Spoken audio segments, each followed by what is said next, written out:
ഏട്ട ഏട്ടല്ലേ എന്താ പറയല്ല അവിടുത്തെ ആ ഏട്ടാന്ന് തന്നെ പറയാമെന്നൊക്കെ അറിയില്ല കേട്ടോ. ഏട്ടക്കറിയാണ്, ഏട്ടയുടെ തലക്കറി.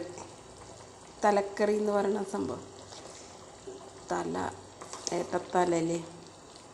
ഒരാഗ്രഹം തോന്നിയിട്ട് വെക്കട്ടോ.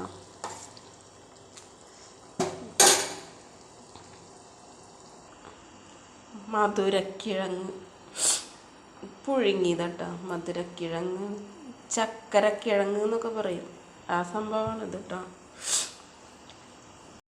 പിന്നെ ഫ്രൂട്ട്സ് ഉണ്ട്, നാരങ്ങ, ആപ്പിള്, പൈനാപ്പിള്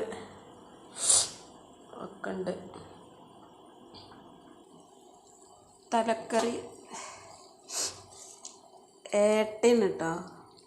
അങ്ങനെ എല്ലാവരും ഏട്ടയാണെന്ന് പറയാമെന്നൊന്നും അറിയില്ല, പക്ഷെ ഞങ്ങൾ ഏട്ടയാണ്, ഏട്ടാന്നാണ് പറയുക. ഏട്ട, ഏട്ടൻ അല്ല കേട്ടോ, ഏട്ടനല്ല, ചേട്ടനല്ല, ഏട്ട. അതൊരു മീനാണ്, കണ്ടിട്ടുണ്ടാവോ എന്തോ, കണ്ടോ. തലക്കറി, ഏട്ടയുടെ തലയാണ്, കണ്ടോ.